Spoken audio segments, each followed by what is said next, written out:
안녕히 주무셨습니까? 네. 민수기 이제 11장부터 시작이 됐는데 11장부터 민수기를 계속 읽어 오면서 좀 기분이 별로 안 좋습니다. 마음이 굉장히 어두워요. 마음이 무거워요.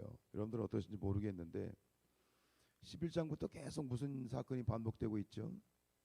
백성들은 원망하고 불평하고, 거기서 12장에서는 미리암과 아론이라고 하는 최고의 지도자들이 모세에게 반역하고, 오늘 다시 16장에 와서 또 이제 이 레위 지파 고핫 자손들, 이제 이들은 성막에서 이스라엘 백성들하고 구별되어서 성막에서 이제 이 교회 일을 하는, 성막의 일을 도모하는 또 굉장히 중요한 역할을 하고 있는 사람들이 또 반역을 일으키고, 계속해서 11장부터 이게 읽어오면서 솔직히 마음이, 야, 민수기가 이렇게 마음이 무거운 책인가 할 정도로 계속 이런 일이, 반역과 원망과 불평이 계속되고 있습니다. 오늘 이제 이 16장에서 뭐 나오지만 1절부터 나오잖아. 레위의 증손 고핫의 자손, 이게 레위 지파이거든요. 그 중에서도 고라라고 하는 사람, 그 다음에 다단, 아비람을 중심으로 이들이 당을 또 짓습니다. 악한 자들의 특징이 뭐냐면 당을 짓는 거예요. 여러분, 교회 안에서 절대 당 짓지 마십시오. 그런데 이상하게도 교회 안에 당을 져요. 당을 짓는다, 힘을 규합한다. 정치를 하려면 사람들이 그렇잖아요. 정치를 하면 뭐 정당이 있잖아요. 당이라고 하는 것, 정치를 위한 당이지만 그 당도 보면 얼마나 싸워요. 당을 짓는다라는 것은 자기 힘을 과시하겠다라고 하는 뜻이거든요. 교회 안에서도 마찬가지예요. 당을 짓는다, 이것은 결국 하나님께 반역하는 거예요. 절대 그런 일이 교회에 없어야 되겠는데 또 우리가 기도해야 될 문제이기도 하죠. 오늘 이제 참 우리가 너무나 잘 아는 이 반역 사건, 고라라는 이름이 아주 부정적인 이름으로 이제 주님 오실 때까지 계속 반역이 되겠죠. 이렇게 우리 입의 회자가 되겠지만, 고라, 다단, 아비람, 이들이 이제 당을 지어서 모세와 아론에게 이제 반역을 하고 그의 이 지도 리더십에 이제 도전을 하게 되지요. 근데 오늘 다시 한번 이 앞에서 읽어오면서 여러분들 그런 모습을 보신지 모르겠지만, 아주 짧지만 굉장히 강력한 이 구절이 쏙 하고 박혀 있어요. 그게 어디냐면 4절이에요. 앞에서 이제 이들이 반역을 도모하고 니들만 뭐 잘났냐, 니들만 거룩하냐, 그러고 이렇게 도전을 해요. 그때 아주 짧고 굵게 한 구절에 이렇게 이야기하죠. 4절에 뭐라고 되어 있어요? 모세가 듣고 엎드렸더라. 그리고 오늘 이 16장 안에서도 이 엎드렸다라는 표현이 계속 반복이 돼요. 여러분 보셨는지 모르겠어요. 엎드렸다는 구절을 한번 찾아보세요. 집에 가서 몇 번이나 나오나. 근데 이 엎드렸다는 표현이 어떻게 나와요? 이런 도전이 계속 될 때마다 모세와 아론은 엎드려요. 이 엎드렸다는 말이 뭐예요? 땅에 엎드려서 기도했다는 얘기예요. 일단 엎드려요.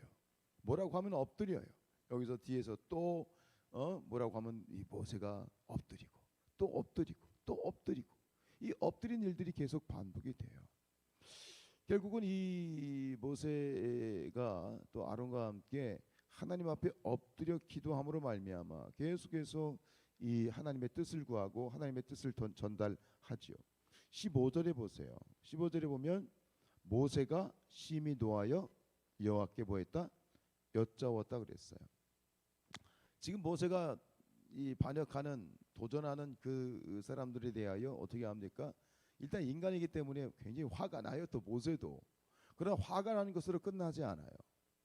화가 나는 것을 가지고 누구에게 가져가는 거예요? 하나님께 가져가는 거예요. 인간으로 화가 나서라도 되지 않고, 화가 났는데, 분노했는데 그 다음엔 기도해.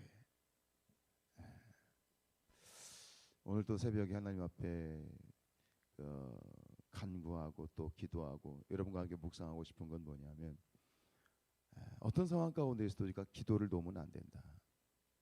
기도로 시작하고 기도로 나아가고 결국 끝맺힘도 마침표도 기도로 맞춰야 된다. 그렇지 않으면 어떻게 돼요? 이거 안 되는 거예요. 하나님의 일은 안 되는 거예요. 기도하지 않고 무엇 입 밖에 내고 자기 생각을 얘기하고 자기 생각을 구상을 하는 것은 목사나 평신도나 똑같아. 반드시 문제가 생겨. 그러나 기도하면 어떻게 되는 거예요? 하나님이 하셔요.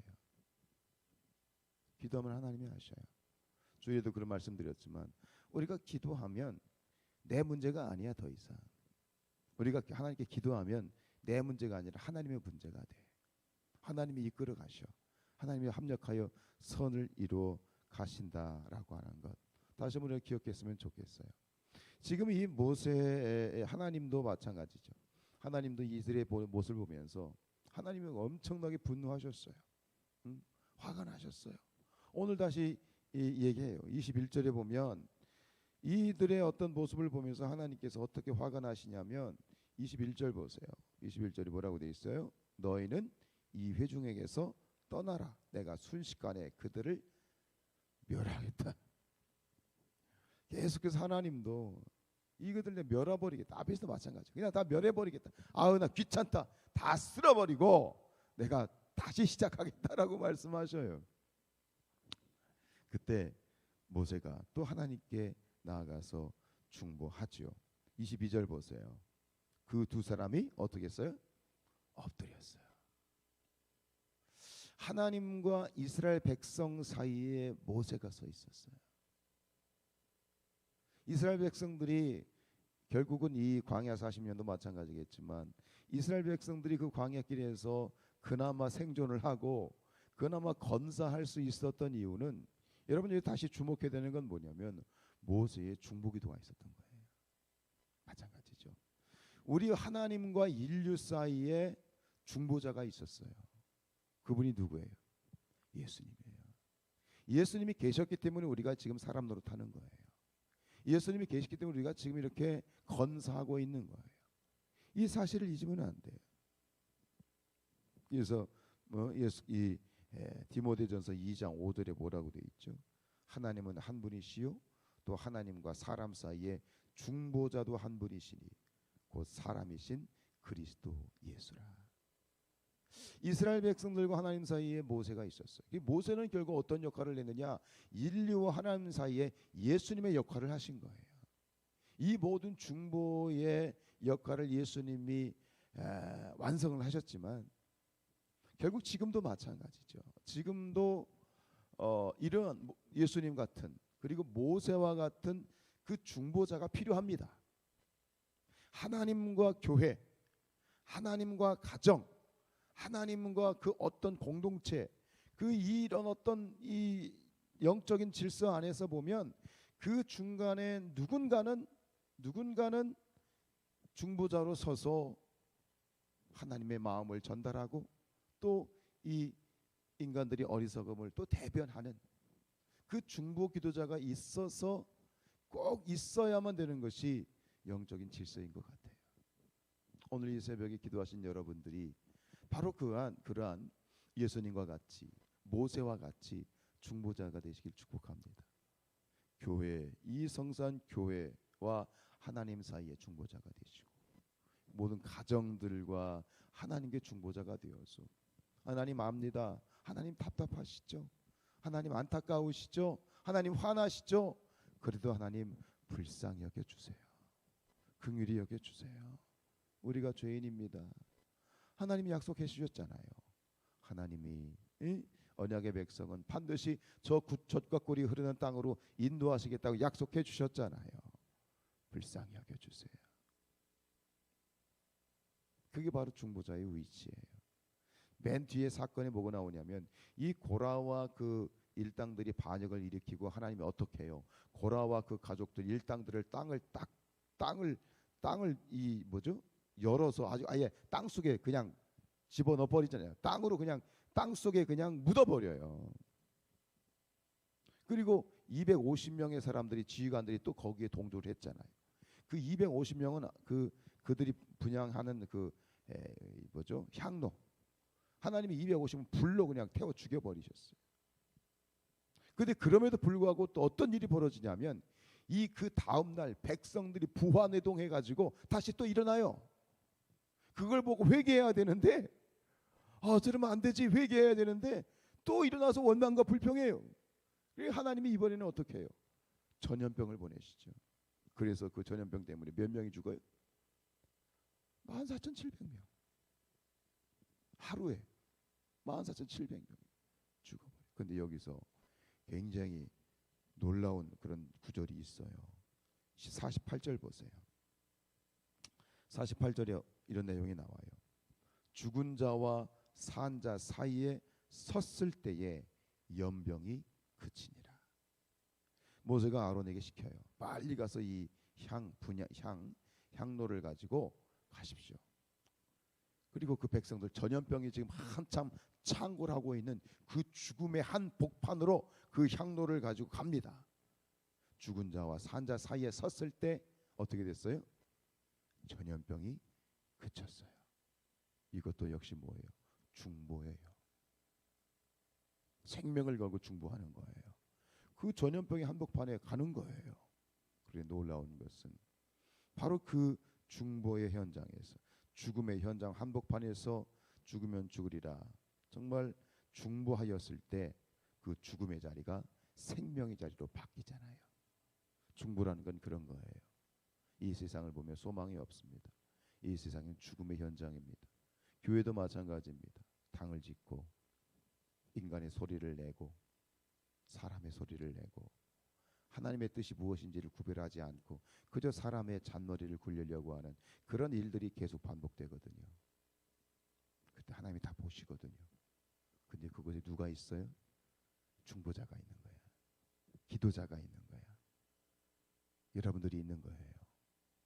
기도함으로 말미암아 이 사망의 권세가 역시 꺾이고 하나님의 부활의 생명의 역사가 그곳에서 움트는 거죠. 바로 중보기도의 위치이고 중보기도의 역사예요. 기도하는 자들이요, 여러분들이요, 힘을 내십시오. 생명의 역사를 만들어가는 거예요. 여러분들은 그게 기도자들이에요. 단순히 내가 뭔가를 원해서 하나님 이거 필요해요, 뭐 이게 아니에요. 기도는, 특별히 중보기도는 죽음의 자리에 생명의 우물 트게 만드는 그런 놀라운 사역이에요. 축복합니다. 기도하십시오. 기도해 주셔야 돼요. 목사를 위해서 기도해 주셔야 되고 우리 장로님들 위해서 기도해 주셔야 돼요. 직분이 중요한 게 아니에요. 기도가 중요한 거지. 기도가 있기 때문에 목사가 목사 되는 거고 기도가 있기 때문에 교회가 교회 되는 거예요. 기도가 없으면 끝장이에요. 기도하지 않는 자들이 문제를 일으키는 거예요. 기도하는 자들을 통해서 다시 이 교회를 새롭게 하시고 하나님의 나라를 세워가시고 축복해 주시고 이 교회가 하나님의 뜻 가운데 있게 될 줄로 믿습니다. 오늘 이 새벽에 중보하는 여러분들 사랑합니다.